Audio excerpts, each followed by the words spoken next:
जान से प्यारा जोड़ने के नए एपिसोड के साथ दोबारा आपकी खिदमत में हाजिर हो चुके हैं। कहानी जो है अब ऐसा ऐसा एंडिंग की तरफ बढ़ती हुई दिखाई जा रही है। ये जानने के लिए कि हैप्पी एंडिंग होती है या सैड एंडिंग, जुड़ रही है हमारे साथ। शकील साहब अपने बेगम सफीना बाजी के जेवरात को चोरी कर रहे होते हैं। हर मौके पर निदा भी कमरे में आ जाती है। निदा को देखकर शकील साहब परेशान हो जाते हैं और कहते हैं कि बेटा डायरी नहीं मिल रही, काफ़ी देर से ढूंढ रहा हूँ, नीले रंग की डायरी थी। निदा को डायरी मिल जाती है, वो शकील साहब को देती है तो शकील साहब कहते हैं देखा बेटा, मैं भी भुलक्कड़ होता जा रहा हूँ, डायरी रखकर पता नहीं कहाँ भूल गया था, शुक्र है मिल गई डायरी। निदा जो है कमरे से वापस जाने लगती है तो उसके पाँव के नीचे सोने की चूड़ी आ जाती है। उठाकर वो देखती है तो सोने की होती है। शकील साहब परेशान हो जाते हैं, कहते हैं कि तुम्हारी माँ का भी कोई जवाब नहीं। वैसे तो अक्लमंद बनती है लेकिन सोने के जेवरात कहाँ रख देती है, पता नहीं चलता। तुम देखो अपनी माँ को हरगिज़ न बताना वरना उसके सर में दर्द हो जाएगा। जिस पर निदा कहती है जी अभी भी उनके सर में दर्द है, मैं बाम लेने आई थी, कहकर वो चली जाती है।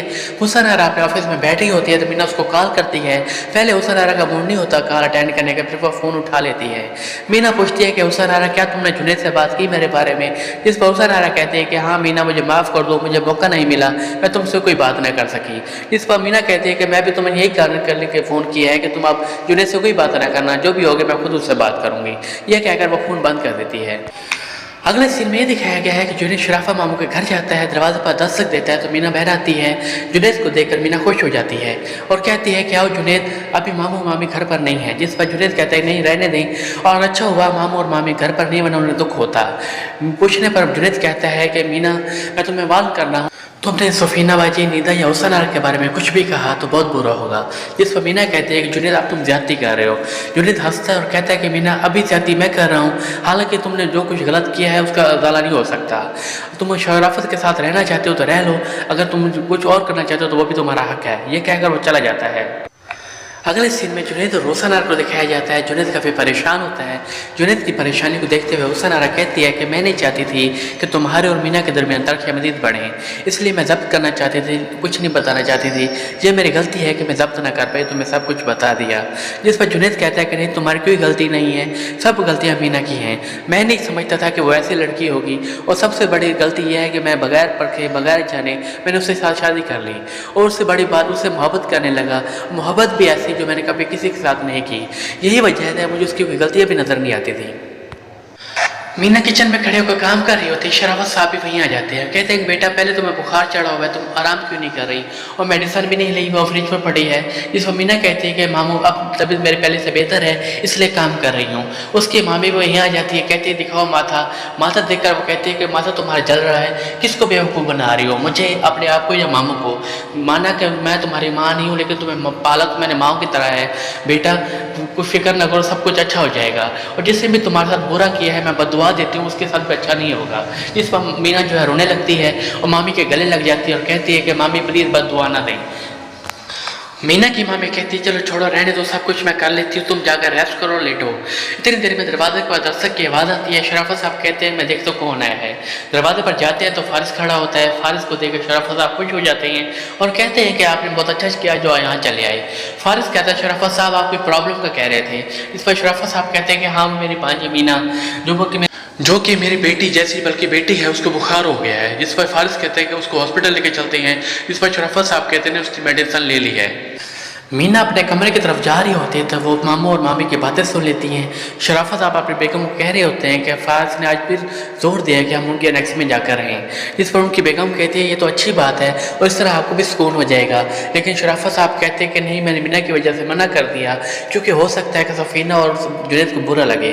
जिस पर उनकी बेगम कहती है कि यह अच्छी बात है कि जुल्म भी वो करे और हम ज्यादती भी हम बर्दाश्त करें, ये तो कोई बात ना हुई। जिस पर शराफत साहब खामोश हो जाते हैं। अगले सीन में ये दिखाया गया है कि जुनैद सफीना के पास आता है और कहता है कच्चा बाजी मैं चलता हूँ। सफीना जुनैद के पास आती है और कहती है कि तुम तो लाहौर जा रहे हो लेकिन मेरा दिल तुम्हारे साथ अटका रहेगा, क्या जरूरी था लाहौर जाना, किसी और को भेज देते। जिस पर जुनैद कहता है कि नहीं जरूरी मीटिंग थी इसलिए मुझे खुद जाना पड़ेगा। जिस पर सफीना बाजी कहती है कि वो तो अच्छा हुआ कि हुसन आरा भी तुम्हारे साथ जा रही है, मुझे इत्मीनान रहेगा। जिस पर जुनैद कहता है कि मुझे तो इरादा नहीं था उसको साथ ले जाने का, लेकिन वो बजिद हो गई इसलिए साथ जा रही है। इस पर सफीना बाजी कहती है कि वो बहुत चालाक और अक्लमंद लड़की है तुमने देखा किस तरह तुम्हारे साथ कदम से कदम मिलाकर चल रही है, और हुसैना तुम्हारे घर के अलावा कहीं जाती भी नहीं। अच्छा ही है, उसकी भी आउटिंग हो जाएगी। मैंने तो सोच लिया जब तुम वापस आओगे तो हम सब मिलकर मरी और सवार जाएंगे। ये सुनकर जुनैद बाहर चला जाता है। हुसैना अपनी माँ के साथ खड़ी होती है। सुरैया खाला कहती है कि पहले बिल्डिंग में तुम्हारे जुनैद के बारे में बातें हो रही हैं और लोग ये भी कह रहे हैं कि मीना तुम्हारी वजह से घर छोड़कर चली गई। जिस पर हुसैना गुस्से में आ जाती है और कहते हैं कि आप लोगों की बात सुनते ही क्यों हैं, लोग तो सिर्फ होते ही बातें करने के लिए हैं। जिस पर सुरैया खाला कहती है कि बेटा बात सिर्फ ये नहीं है, शोहरत का भी मसला होता है। पहले रिश्तों का काल है, अगर बदनामी हो गई तो कौन आएगा रिश्ता लेने के लिए। लेकिन हुसैना अपनी माँ की बात कोई नहीं सुनती और जुनैद के साथ चली जाती है। उसको जाता देखकर उसके हमसाया कानों को हाथ लगाती हैं। सुरैया खाला यह देख लेती है। शकील साहब कमरे में आते हैं तो सफीना की तैयारी को देखकर कहते हैं खैर बेगम साहब आज कहीं जाने का प्रोग्राम है, आज तो पहचान ही नहीं जा रही। जिस पर सफीना बेगम कहती है कि बस रहने दे शकील साहब, अब तो मेरा बस पहनना और नहीं रहेगा, कहीं जा तो सकती नहीं मैं। इस पर शकील साहब कहते हैं किसने रोके आपको आने जाने से, अब तो मीना का कांटा भी निकल गया, तुम्हारा भाई भी तुम्हारी मुट्ठी में वापस आ गया। जिस पर सफीना बेगम कहती है माशाल्लाह कहीं शकील साहब, और मीना का कांटा भी नहीं निकला। मेरे तो दुआ है जल्द वो दिन है जब वो हमेशा के लिए यहाँ से चली जाए। शकील साहब कहते हैं कि हुसैन आरा पर ज़्यादा भरोसा करना भी ठीक नहीं, वो हमारे लिए ख़तरनाक भी हो सकती है। लेकिन सफीना बेगम कहती है कि बस रहने दे शकील साहब, हुसैन आरा जो है वो एक ख़ानदानी लड़की है, अगर उसका निकाह जुनैद के साथ हो गया तो वो हमेशा मेरी एहसानमंद रहेगी। मीना की तरह मीसनी वो घनी नहीं है, मीना तो एक मीसनी थी, उसने मेरा भाई मुझसे छीन लिया था। अब देखो मैं किस तरह मीना का यहाँ से रवाना सफ़र करती हूँ। बातों में सफीना बेगम कहती है कि निदा के रिश्ता देखने के लिए जा रही हूँ, तैयारी तो पूरी होनी चाहिए। वो अपने जेवरात के साइड उठाने लगती है तो सारे डब्बे जो होते हैं खाली होती हैं। ये देखकर सफीना बेगम की हवाएं उठ जाती है और कहती है कि देखो शकील साहब, मीना ने जाते जाते मेरे जेवरात चोरी कर गई और मुझे कंगाल कर गई, मुझे ज़रूर उस पर केस करना चाहिए, अभी थाने जाना चाहिए। जिस पर शकील साहब उसे रोकने की कोशिश करते हैं, कहते हैं कि जुनैद को आने तो फिर कोई एक्शन लेंगे, लेकिन सफीना नहीं मानती तो थाने चली जाती है। दरवाजे पर दस्तक होती है तो मीना दरवाजे की तरफ जाती है। दरवाज़ा खोलती है तो आगे पुलिस खड़ी होती है। पुलिस खड़े देखकर मीना परेशान हो जाती है। इंस्पेक्टर साहब पूछते हैं कि आपका नाम मीना है, जिस पर मीना कहते हैं जी मेरा नाम मीना है। जिस पर इंस्पेक्टर साहब कहते हैं कि आपको हमारे साथ थाने चलना होगा, आपके खिलाफ केस हुआ है। मीना पूछती है कौन सा केस हुआ, जिस पर इंस्पेक्टर बोलता है कि आपके खिलाफ चोरी का केस हुआ है। इतनी देर में सफीना बाजी भी अंदर घर में दाखिल हो जाती है और कहते हैं कि इंस्पेक्टर साहब यही मीना है, इसको गिरफ्तार कर लें, इसने मेरे जेवरात चोराए हैं। जिस पर मीना कहते हैं कि सफीना बाजी आपको गलत फहमी हुई है, मैं क्यों जेवरात लेकर घर नहीं आई। लेकिन सफीना बाजी कहते हैं इंस्पेक्टर साहब आपको घर की तलाशी लेनी चाहिए, जेवरात यहीं से मिलेंगे।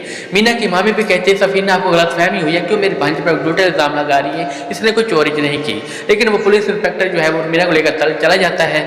मीना की मामी परेशान हो जाती है और परेशान में कॉल करती है शराफत साहब को। शराफत साहब फ़ोन नहीं उठाते, लेकिन थोड़ी देर बाद घर आ जाते हैं। जैसे वो घर आती है तो मीना की मामी को बताती है कि मीना को पुलिस ले गई थाने और सफीना ने चोरी का इल्ज़ाम लगाकर उसको थाने में बंद कर दिया है। शराफत साहब ये सुनकर परेशान हो जाते हैं और भागे भागे जुनैद के ऑफिस जाते हैं। रिसेप्शनिस्ट पर जाकर कहते हैं कि जुनैद को आप कह दें कि उसका मामू ससुर आए शराफत साहब। लेकिन रिसेप्शनिस्ट कहती है कि जुनैद साहब ऑफिस नहीं है, वो लाहौर गए हुए हैं। वहाँ से शराफत साहब वापस आ जाते हैं। शराफत साहब जब घर वापस आते हैं तो उनकी बेगम कहती है कि जुनैद से आपकी बात हुई, उसने क्या कहा। जिस पर शराफत साहब कहते हैं कि जुनैद यहाँ नहीं, वो लाहौर गया हुआ है, उससे कोई बात नहीं हुई। जिस पर उनकी बेगम कहती है तो फिर आप फारिस से बात करते, वो ज़रूर हमारी मदद करेगा। जिस पर शराफत साहब कहते हैं कि फारिस भी यहाँ नहीं, वो साइड पर गया हुआ है। शकील साहब सफीना बेगम कहते हैं कि पुलिस ज़बरदस्ती मीना को थाने ले गई, पूरे घर की तलाशी भी ली, लेकिन वहाँ से कोई रिकवरी नहीं हुई। इस पर सफीना बेगम कहते हैं कि शकील साहब आप भी बहुत भोले हैं, ऐसे लोग घर पर कोई चीज़ भी नहीं रखते। लेकिन देखिएगा जैसे ही 2-4 थप्पड़ पड़ेंगे पुलिस की, मीना को वो रोते हुए पूरा देवर मेरे कदमों में आकर रख देगी। जिस पर शकील साहब कहते हैं कि हो सकता है कि जुनैद उनको माफ़ कर दे या उनकी कोई मदद करे। जिस पर सफीना बेगम कहती है कि आप काहे की मदद। जिस पर शकील साहब कहते हैं कि आखिर वो उसको ससुराल है। जिस पर सफीना बेगम कहती है कि नहीं है जुनैद का ससुराल, अब मीना का कांटा निकल गया, अब इस घर से उसके लिए सिर्फ तलाकनामा जाएगा और हुसैन आरा बहुत जल्द जुनैद की दुल्हन बनकर आएगी। अब जुनैद क्यों जमानतें कराने लगा, क्यों वो माफ़ करेगा उन मुजरिमों को। अब देखिएगा किस तरह मैं अपनी रिकवरी कराती हूँ, किस तरह दोनों मामू भांजी पूरी जिंदगी जेल में गुजारेंगे। शकील साहब कहते हैं कि सफीना मुझे तुम्हारे जेवरात के चोरी होने का बहुत दुख है, तुम्हारी ज़िंदगी भर का असासा थे, पूरी ज़िंदगी तुमने जमा किए और एक पल में चोरी हो गए, लोगों को शर्म भी नहीं आती। अगले सीन में ये दिखाया गया है कि जुनैद और हुसैन आरा लाहौर की ट्रिप से वापस आ जाते हैं। हुसैन आरा जुनैद को कहते हैं कि आज यह दिन कितना अच्छा गुजरा, बहुत मज़ा आया, काश हम 1-2 दिन वहाँ और रुक जाते, सैर तफरीह करते तो और ज़्यादा मज़ा आता। जिस पर जुनैद कहता है कि हम वहाँ सैर तफरीह करने के लिए नहीं गए थे, बल्कि बिजनेस टूर पर गए थे और ये ऐसा ही होता है। फ्लाइट भी डिले हो गई थी, मैं बहुत ज़्यादा थक गया हूँ। जिस पर हुसैन आरा कहती है कि कल ऑफ है, ऑफिस की छुट्टी है, तो लंच मैं बना कर आऊँगी, तुम कुछ भी ना खाना। सफीना बाजी वैसे भी कुछ खास नहीं बनाती, मैं बनाकर तुम्हारे लिए आऊँगी। जिस पर जुनैद कहता है कि प्लीज़ तुम कुछ ना बनाना, वैसे भी जब से मीना गई है मैं बहुत ज़्यादा दुखी हूँ। जिस पर हुसैन आरा का रंग उड़ जाता है। शकील साहब सफ़ीना बेगम को कहते हैं कि मेरी मानो तो अभी जेवरात की चोरी के बारे में जुनैद को कुछ भी न बताना, बल्कि सुबह बताएंगे। लेकिन सफ़ीना बेगम कहती है कि नहीं शकील साहब, लोहा जितना ज़्यादा गर्म होता है चोट उतनी ज़्यादा अच्छी लगती है। अभी जुनैद को बताएंगे तो ज़्यादा असर होगा जुनैद के ऊपर। इतनी देर में जुनैद भी घर वापस आ जाता है। जुनैद को देखकर सफ़ीना बेगम कहती है कि लो मेरा भाई भी घर वापस आ गया, मेरे कब से दरवाजे पर नजरें थी, कितना टाइम हो गया भाई नहीं आया। इस पर जुनैद कहता है कि फ्लाइट डिले हो गई थी, इस वजह देर हो। इसी सीन पर एंड हो जाता है किसका। जुड़ा रहिए हमारे साथ ताकि हमारे आने वाली नई वीडियोस भी आपके पास आ सकें। शुक्रिया। हमारे चैनल को लाइक और सब्सक्राइब करना ना भूलिएगा।